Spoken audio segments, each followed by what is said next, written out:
Ladies and gentlemen, you're listening to the Mackay T Podcast. Here are your hosts, Ryan Mackay and T Davis.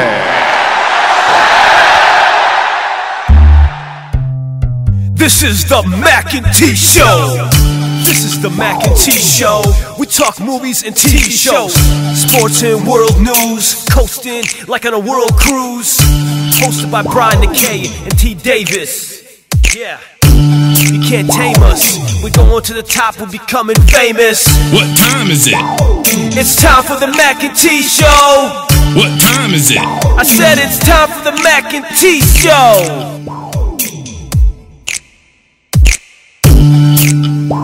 Welcome back to the Mackay T Show podcast. NBA playoffs in the Western Conference. What a difference.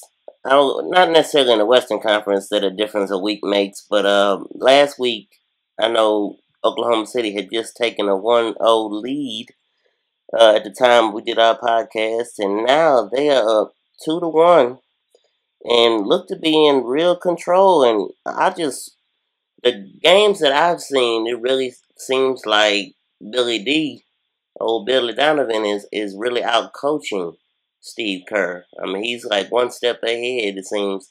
And he has two like superstars in Russell Westbrook and Kevin Durant. But what are your thoughts on them being so in control? Well, it's interesting you should say that about the coaching, because I would concur that Steve is being outcoached, and I'm gonna go out on a limb. I don't think the Warriors gonna get out of this series alive, because I understand they don't lose 2 back-to-back, but I mean they don't have no answer for Westbrook or Durant, really.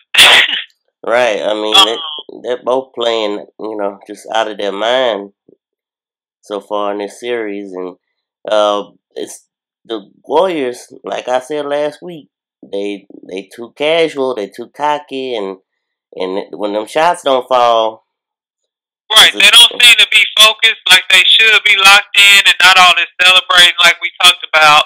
They should be like locked in. I scored, all right, let's get a stop. But another thing that I think is going to start hurting them, which I talked about early in our podcast several weeks, maybe months ago, they shouldn't have been chasing the record. They should have been resting their players when they knew they had the lead and was going to win it all, because now fatigue is starting to set in, and the longer this series go, it's going to be worse for them. And I don't think they're going to make it out of OKC. And I really see OKC coming out, winning at home again, and then they're going to be in a must-win when they go back home. And I'm surprised that boy didn't get suspended for kicking that dude in the groin, but whatever. Yeah, Draymond Green looks like he's going to avoid suspension for that move. It don't look like he is, but the killer is,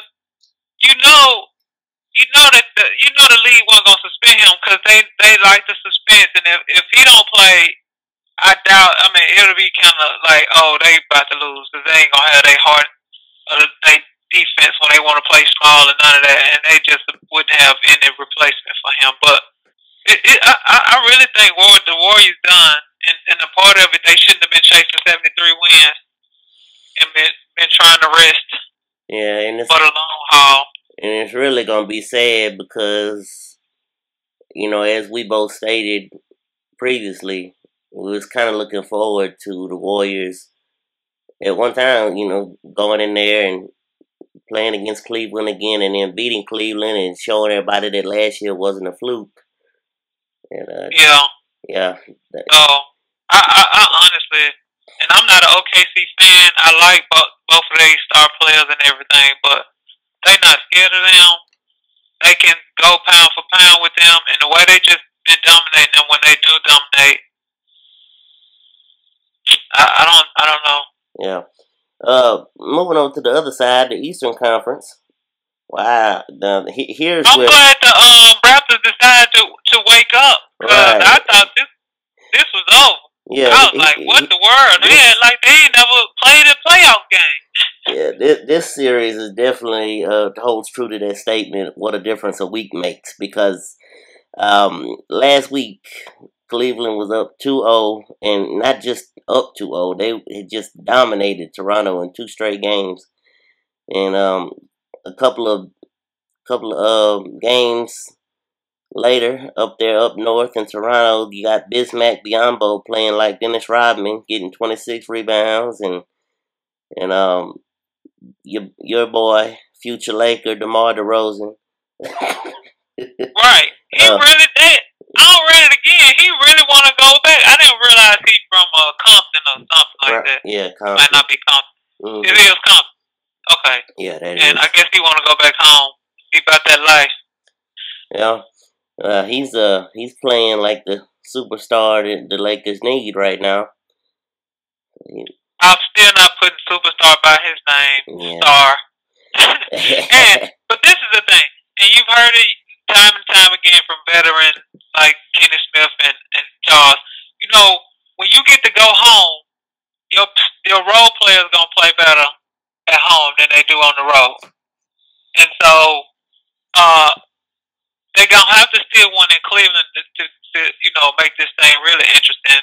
Right. And the only way they're gonna be able to do that is if DeMar and Lowry show up and bring it, because the role players, they gonna struggle on the road, especially with a new, like, they all young. This they first, pretty much all of them's first playoff experience.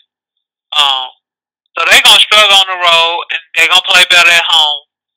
And so now, I mean, the playoffs don't start according to the vets until somebody loses at home. And ain't nobody lost at home yet, so we'll see. Right. They definitely need the two All-Stars to show up, and then you'll have Jonas Valanciunas, the center, who's been out with an ankle injury for a couple of weeks. He'll be returning for Game 5 back in Cleveland, so they'll have him back. Depending on what kind of style Lou want to play, a big man ain't gonna help. Because if he goes small and put Shannon Fry and all them out there, according to the highlights and everything, that's when Cleveland made their run, when they was able to stretch the floor with the Fry has been shooting really well. The other thing I was gonna say, Kevin Love and Kyrie, if they don't find their shot once again, Cleveland could be in some kind of trouble.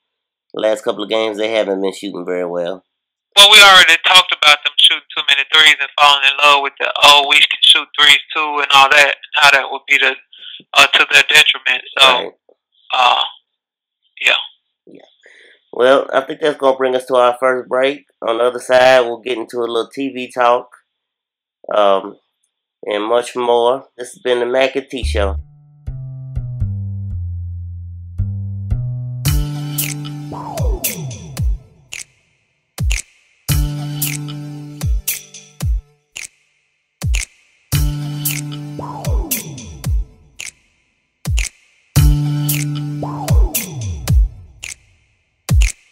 What time is it? What time is it? Welcome back to the Mackay T Show podcast. Mighty Ruthie, the latest in the SEC Storied franchise, which is kind of like the 30 for 30 for the SEC network, details the life of Ruthie Bolton. Shows her growing up in a huge family. She was, I believe, the 19th child of 26 children.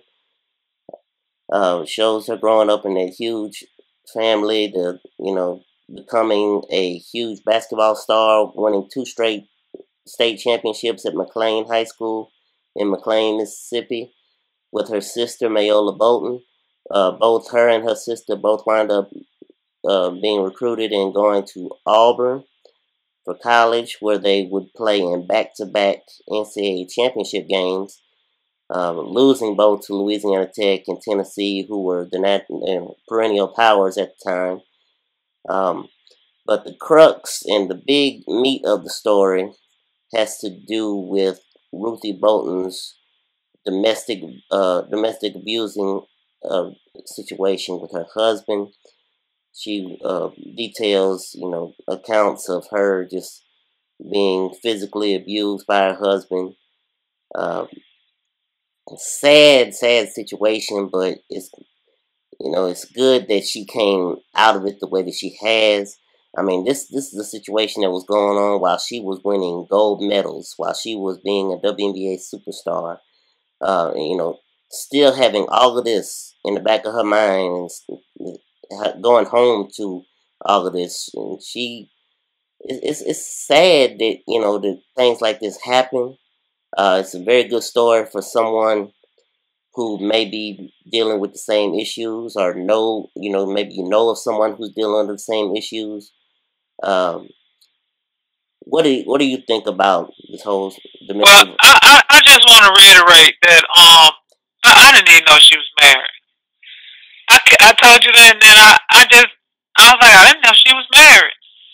And I say that, and you be like, oh well, you might not have been paying attention to basketball. Well, obviously I was paying quite a bit of attention to the basketball since I was playing during that time. Right. And I played with her sister. She came to camps and stuff. Mayola, who is another main kind of person in the documentary, she was around Florida basketball a lot. Know her. Actually been at their home. Had no idea the girl was married, or the young lady was married. So then, okay, so now let's take it another further. Who knows? Nobody ever knows that somebody's been abused, right? Right. But I would have never thought that she would have even stayed in a situation like that. Like, not that she seemed like she was mean and like wouldn't take any junk from nobody. She's just the sweetest person in the world. But you just think that, okay, you feel like when people have like 20 siblings, you just be like, oh, you hit me? I'm telling my brother, or Right. whatever. And not, oh, I'm going to just deal with it and just hope it get better, which is usually what happens with women that or men that are in violent situations. They think if they change their behavior, that it'll change the other person's behavior in some kind of way they can fix it. Yeah, that's not the case.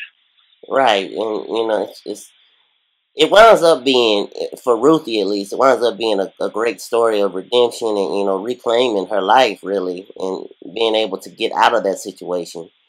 But I know, like you and I both spoke about, when you're that person, you're that friend of that person that is seeing this go on or hearing about this going on. You're trying to help that person get out of that situation. It's not necessarily something that's very easy. Especially for you and the person being abused, because you from the outside are like, okay, she's not listening to me. I'm trying to help her out. She's still staying with this man. It's very easy for that person on the outside to give up hope on helping, on being there for the individual that's being abused. But you have to continue to be there for them. You have to continue to, to be that lifeline that when they call, you're there on the other end. And I'll add this. Yeah, you should be there and supportive, but do be mindful that if this person is abusive and violent and you hear these words like "I'll kill you" and that kind of stuff, that don't put your life in danger trying to handle this. Like if there's help for people that's trying to help people, or the families of people that are victims of these kind of situations, because you can just as well be killed. Like he could come looking for her at your house or him at your house or whatever, and they lose it and just start like, well, let's kill everybody. So don't put yourself in these dangerous situations, because I have a friend that works with violent prevention and intimate partner violence and all of that, and she always consistently reiterates that the most volatile time, that may not be the word that she used, but I'm using it. Volatile time is when the person actually decides to leave, because a lot of times these people have told them, "I'll kill you if you try to leave me." And I thought it was good that Ruthie said she had a bag packed and ready with, like a to-go bag, and she was ready to grab that bag and didn't have to look back. Because, we saw in one of Tyler Perry's movies where the girl tried to leave when he was laying there asleep. Now, he gone all day, but you're going to try to leave when he laying there right there, and then he about to throw you over the balcony telling you like you're not leaving me. No, you need like if you have an opportunity to leave when he ain't there, leave. When he not there, don't leave. When he in the house or he could come back and catch you. So and then I'm glad that she didn't have kids at that time, because then that's a whole nother ball game when you trying to leave with kids. Right. So. And she even talks about it in the piece about being in love, and they had those little corny pictures show up when they were first dating where they would dress alike, and there was obviously some love there, and she even says that she, just like many other people who were being abused, she thought that she could fix things, and so that's why she stayed with him as long as she did, But they usually see the good side. Right. So I'm thinking to this show that I saw a young lady, the guy hit her or whatever, and she's sitting down talking to his mom, and she like, but I see the good in him. Yeah, that's the problem. And you ignoring the bad in him, and it's going to get you killed. Right. And that's usually what they go on. They see the good that he can be. They see the times when he's nice and chivalrous, and I'm sorry for, I didn't mean to do it. And then it's a cycle. They nice, then Dr. Jekyll, Mr. Hyde, and then they flip, and they walking on eggshells because you don't know when he about to have one of them moments where he just gonna slap you because the rice was too hot or something older. You came in and there was a sock on the floor that you didn't even know you dropped because you had just brought in the laundry. Whatever it is, like, so then you go through these times where you walking on eggshells, scared that you're gonna set him off. And then finally he hits you, and then he goes back to, apologize. You make me do this. If you would just do better, I wouldn't be this person. And I'm going to give you flowers, and I'm going to be good for a little while. And then it just continues. The cycle keeps going and going until somebody breaks it. Whether it's him by hurting you or you by leaving. Well, I thought that the documentary was very well done. And it was. And like I said before, if you're someone who's being abused, if you know someone, or if you just like a story that's that's good for a good comeback, a good redemption story, that has a positive outcome, this is definitely something you need to look up and find. And if you haven't seen it, go check it out. And I think it's a good story because not only it was a good feel good, it all worked out well, but just the story to understand that, and as an adult, I guess there's some adults out there that wish they could be somebody, but you never know what people be going through. Oh, people want to be Beyonce and live the life, but you don't know what she's dealing with. Yeah, the lemonade thing, as far as him cheating, but, you don't know what other stresses she has, right. Like being her. And so a lot of people want to, probably like, I wish I could be like Ruthie, or I could be LeBron, or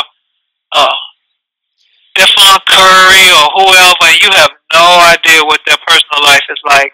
Right. And so enjoy being you. Well, not to make light of a situation, because that's not what I'm trying to do here, but just to transition to our next topic, let's talk about another family with some definitely domestic issues, and we're talking about the Lion family of Empire. This past Wednesday was the season finale episode of season 2, past this prologue, episode 18. We had a lot of different storylines. It was not as head spinning as the season 1 finale, thank God, but it did have a lot of different storylines involved all at once. First of all, the episode picks up 3 weeks after the Aces, where Jamal has been shot. He did not die. For everyone who was wondering if he was going to be taken off the show, he did not die. He's in a wheelchair, obviously recovering from his ordeal. Gunshot wound. Right. So he, everybody is now getting ready for Hakeem and Laura's wedding. Hakeem and Laura's wedding that did not follow through, did not go all the way through. You got Shine, who is a former, I don't know if I'm sure he's still a rapper or whatever, but he's a former associate of Lucius and Cookie's, and someone they just kind of kept in touch with, just because you got to keep in touch with those people that could snitch on you from back in the day. You gotta keep good vibes with those, because you don't ever know, don't ever want them to turn on you. So they have him at the wedding, and Shine is played by Exhibit. And like I was telling you off air, when I saw him, I immediately I just started laughing, because all I could think about was Pimp My Ride. Yeah, that's all we ever think about when we see him. There's probably a lot of people that don't even know that he rap. The casting mistake is as I call it, because there's no way I could vision him as a hardcore, criminal type. I'm sorry, I can't do it. But anyway, at the wedding, Anika, who they are trying to hide out from, being subpoenaed to testify against Lucius and Cookie, has been served a subpoena at the wedding from a member of catering, which obviously that was awesome writing, awesome way to kind of get the federal government in there, the FBI in there with a subpoena, is to disguise the lady that's going to serve it as a member of catering. And, she serves the subpoena. A little chaos ensues when the people who are supposed to be guarding Anika take off after the catering lady, who runs out the room after she serves the subpoena. They run in to Shine, Exhibit's character. Big brawl, breaks out. That is about the time that Laura and her father are walking into the church, or whatever this little area is. So they see all this going on. Laura breaks down crying, tells Hakeem she just can't do it. Obviously, with everything else that she's gone through with this family, this was just the icing on the cake. They let her know that she can't be with Hakeem. She just can't do it. So she runs off. So you think, okay, there's no wedding. Well, quick thinking Lucius comes up with the idea that since they have subpoenaed Anika, one way to stop her from having to testify, let me go ahead and get married to her. She, so they're married. She can't testify against him. And like I've said in the past couple of reviews that we've done, in the past couple episodes for us, Cookie has gotten more and more, it seems, smitten and, in love with Lucius all over again. So when she hears Lucius come up with this idea, she flips out. She gets all upset, starts crying. Because, she's, like I said, she's back in love with Lucius. She's falling for Lucius again. So you got that. Anika and Lucius are getting married. The show ends, the cliffhanger, no pun intended, was right at the end. Rhonda and Anika are having this big brawl out on the balcony, where Anika pretty much admits to pushing Rhonda. All this time we've been trying to find out who pushed Rhonda. They go at it. They're, fighting back and forth. Andre busts through the door, and the last visual you see is Andre screaming, "No!" And, you hear a woman's voice scream, and how, it like it's trailing off, like it's falling. So you're led to believe someone has fallen. We don't know who. We got to wait for season 3 to find out who. I thought the episode was really, really well done, except for, like I said, Exhibit being a gangster, hardcore gangster, something I can't visualize. But, they did the best they could. I mean, he was bald, so, it wasn't exactly the Exhibit that and you've seen before, but still, don't know about that. I didn't like how they just kind of dismissed the fact that Mother Walker ended last week's episode by being in front of the TV cameras, seemingly about to tell all, and tell, whatever. They just kind of halfway dismissed it with, Lucius stating that, Thirsty, a pimp named Slickback, as T calls him, is, Pimp named Slickback, that purple suit on. and then supposedly Thirsty stopped Mama Walker before she could say anything to the cameras. Wasn't a big plot. It was just kind of like something they said in passing. So don't know if something more will come of that of season 3. It's gonna be interesting to see where they go. Jussie Smollett's character, Jamal, and D Majors. I don't know that D Majors will be back for season 3, but they did have, some more moments in this episode that lead you to believe that their relationship may go further.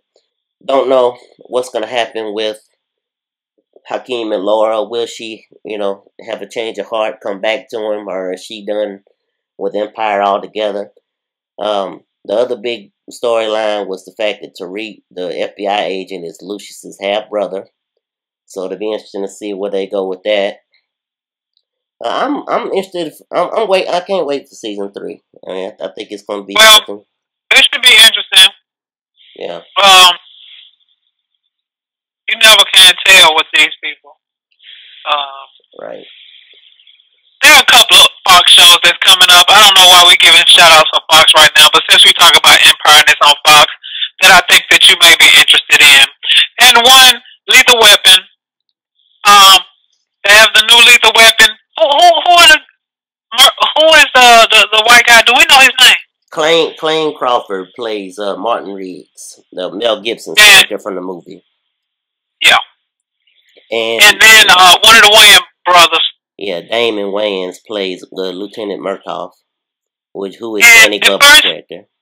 When Brian told me about this, I was like, I don't know about no comedy person being with no crazy person.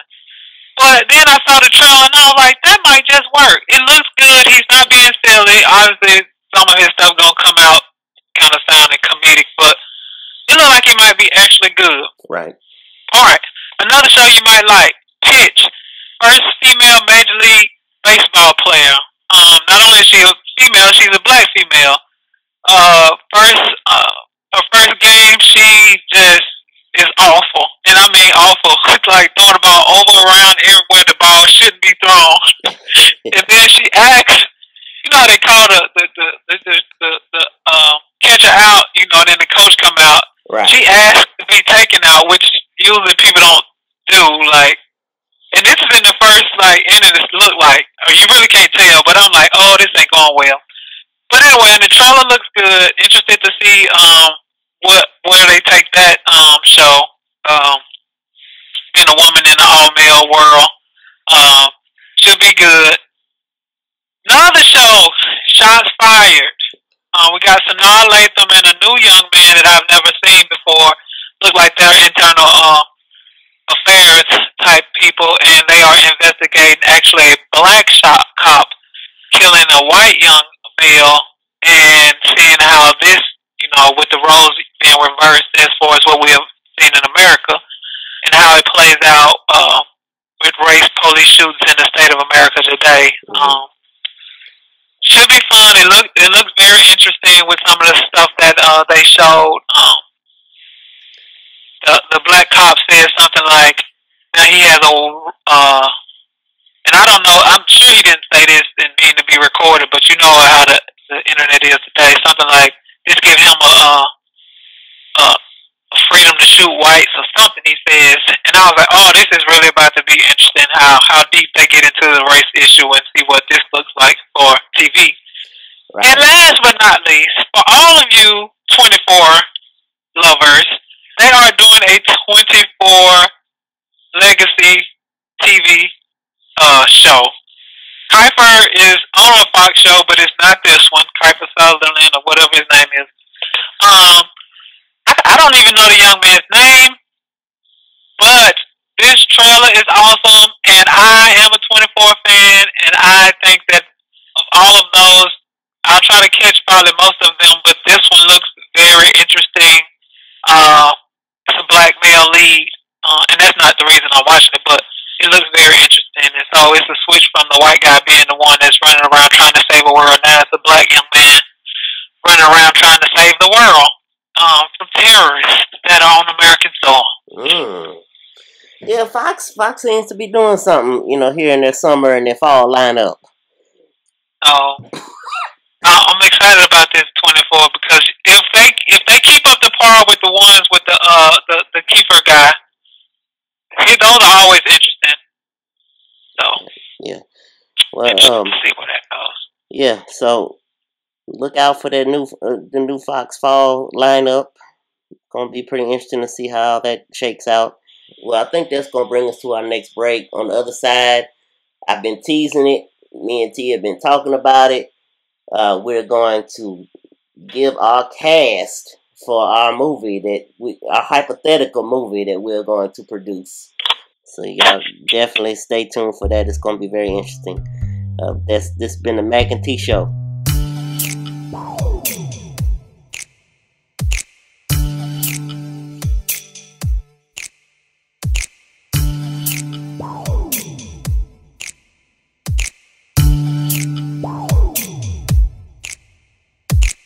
What time is it? What time is it? Welcome back to the Mackay T Show podcast. All right, ladies and gentlemen, we have been. I've been teasing it on social media. I have, T and I for years have talked about this. We, when we're together, we always talk about, when we have a actor or actress that we really, really like, we always say, we're going to put them in our movie. One day, we're going to put them in our movie. We don't know if we're going to have the budget at some point, but, there's GoFundMe accounts, there's donations that we are accepting for these actors and actresses, and once we throw them out there, you'll really be interested, I'm sure. But I'm going to kick it off with the matriarch of our movie family, the mother, the grandmother type, Loretta Devine. Yes, she's going. I love her because she's so versatile, and I just love her. I heart Loretta. Yeah, I knew she gotta be the mama. From many, many conversations that T and I have had, I knew that she would agree with that first choice for the head. For the family head. So where else are we gonna go with our casting for this movie? For the dad, we talked about. Laurence Fishburne. I don't watch the Blackish. You do, right? But you talked about him having a comedic side, because at some point, it's got to be a couple of funnies, right? And in all his movies, all Lawrence's movies, he's very serious. It seems. And, obviously he'll throw a little zinger here and there with that stone cold face where you don't know if you're supposed to laugh or not.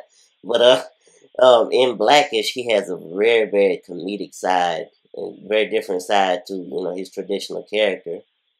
So I think he would be a great choice for Mama Devine's love interest. And I wanted to mention that David Greer is doing a good job with her in the Carmichael show. I think they have good chemistry and comedic timing.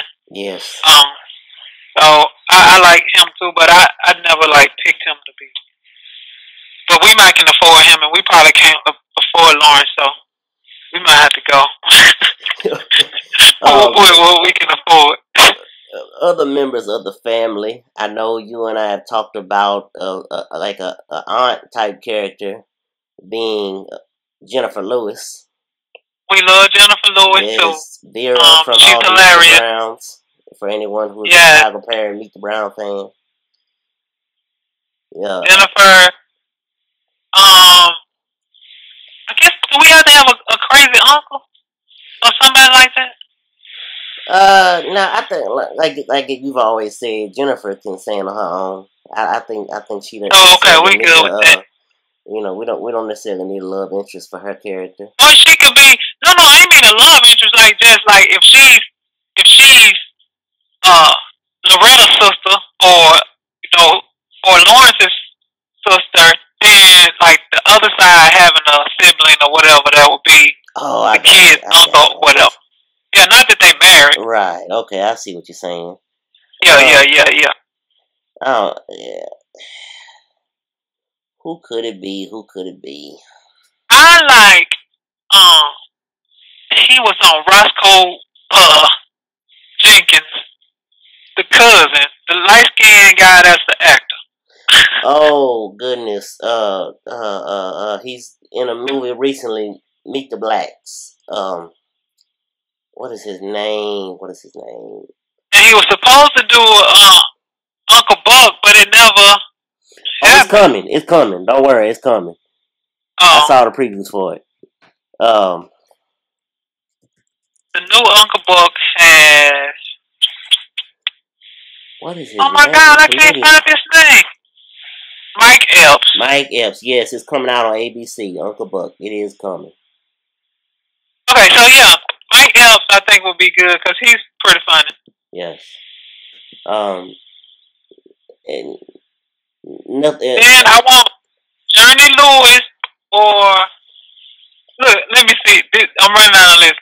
Jurnee Lewis. Jurnee Smollett. Yeah. Smollett. Oh, I'm making up names. That's now, all right. Jurnee Smollet-Bell or Keke Palmer or what was the other girl name that I saw that we might can afford? We might can afford Rosario. Tatiana Ali. Yes, Tatiana Ali. Yes, I just saw her in the movie. Listen, don't worry about what she did a great job. Our listeners are gonna come through on our GoFundMe account. They come through on our. Yeah, we can. Okay. In fact, I'm putting Tatiana, Jurnee Smollet-Bell, and Keke Palmer. They're gonna be sisters in this movie. Okay, yes. But then we got it. We on. All right, so moving right along. And all three of them are different skin tones, but that does not matter. This is a movie. We can. That's fine. That can happen. Cause I just saw a black lady that had a white baby. No lie. I think they were in England somewhere. And the lady said it's like a 1 in a million chance it would happen. Right. But the father was white, but I mean the baby looked like just a straight white baby. Blue eyes, I believe he had. Nothing about him facially he looked like his mother, like he had her features, but he was white. Oh, I was like, wow. Anyway, for male counterparts to our younger female actors. We're gonna get the guy that we just talked about from the boxing movie. What was his name? Michael B. Jordan. Michael B. We're gonna put him in there. And then we're gonna get the dude from the young man from the basketball movie. Robert Richard. Robert Richard. In Coach Carter's movie, Damon Carter. He played the son. And then let's throw a white boy now. Let's see. Can we afford Channing Tatum? Yeah, we can afford him. We can afford Shannon. Yeah, we'll put Shannon. So Shannon is going to, and this is throw this spot to make the movie just got interesting right there. Yes. Yeah. So we're gonna put him in there. And not to revert back, but we did forget one of our favorites that we always say is gonna be in our movie. Regina King. We can't even afford Regina. But yes, Regina, come on down. We can't afford. I told you our listeners are coming through. Blue Sky Productions. Right. My bad. Blue Sky Productions. Right. Yes. In association with. Right. Yeah. So yeah. Yeah. This is shaping up to be a pretty good cast here. And let's see. I like Jussie Smollett, Jurnee Smollett's brother. This Jamal in the Empire. I think that I think he would be a very good choice to find a role in our movie. Yeah, he's growing. And he don't have to have a big role. He can just have a one-off cameo. There's always room for a cameo. And we gotta get Jonah Hill because he's hilarious. Yes, if you're gonna have Jurnee, you gotta have his counterpart in all these 21. Right, he gotta have like a brother or somebody. And since they've been in some stuff together, they were pretty good. And what was the Jump Street? Yes, 21 and 22 Jump Street. Yeah. So, yeah, we gonna throw them in for some comedy when guess who's coming to dinner? Yes. Oh my goodness. Mackay T style. This is this is gonna be very interesting. We can't give out our plot or our title for copyright issues. We don't want anyone trying to steal our thunder. Right. But just look out for 2026 coming to the screen. Lord have mercy. Yeah, it's coming. We're gonna put it in work. We're gonna put it together. And yeah, this. Yeah, that. Yeah, we're gonna have a casting call for some youngins that we don't know about. Right, we're gonna introduce some people as well. Like, you know, Empire introduced us to a couple of actors and actresses. We're gonna throw some introductions in there, let y'all know about some people that y'all hadn't seen. Goodness. You got anything else before we wrap this up? Well, no, but I would just like to say Nate Parker. You may know him from he was let me Google him and make sure I get this right. Nate did an excellent job in this movie with the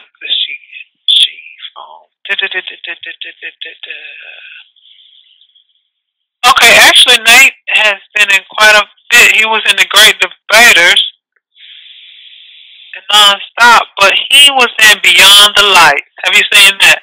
I have, yes. I know you're talking about. I like him. We might have to throw him in. Yeah, he would be a good. I like him. He did an excellent job in that movie. Good looking young man. Mm-hmm. But yeah, hopefully I'll get to see Civil War and we'll bring that to you guys and talk about Hero World next time. Yes, we have our Memorial Day special. Yes. So we'll talk about Civil War and some other things. And one thing I did forget. My co-host is going under the knife tomorrow, so I want to wish you well. Oh Lord, on your impending. A little work get done on the parts, get things fixed up. Yeah, maintenance. It's maintenance on the joints. Maintenance. Let me not say old. Let me say that seasoned. My parts have been used, and they've been used on concrete, wood, rubber, all kinds of surfaces. Yeah, so you know she's having some seasoned folks maintenance. Yes. But yeah, that's gonna wrap up our show for today. I hope everyone enjoyed it. As always, I am one of your co-hosts, Brian McKay, and I am with Dr. T Davis. Oh, she done switched it up on us. Lord have mercy. Yes, Dr. T. Coming to the stage. Yes, Dr. T Davis. Thank you. Dr. T. Thank you. Yes. Oh, man. Not MD, PhD. PhD. Dr. T, yes, thank you. This has been the Mackay T Show podcast. Thank you for listening. This is the Mackay T Show. This is the Mackay T Show. We talk movies and TV shows, sports and world news, coasting like on a world cruise. Hosted by Brian McKay and T Davis. Yeah. You can't tame us. We're going to the top, we're becoming famous. What time is it? It's time for the Mackay T Show. What time is it? I said it's time for the Mackay T Show.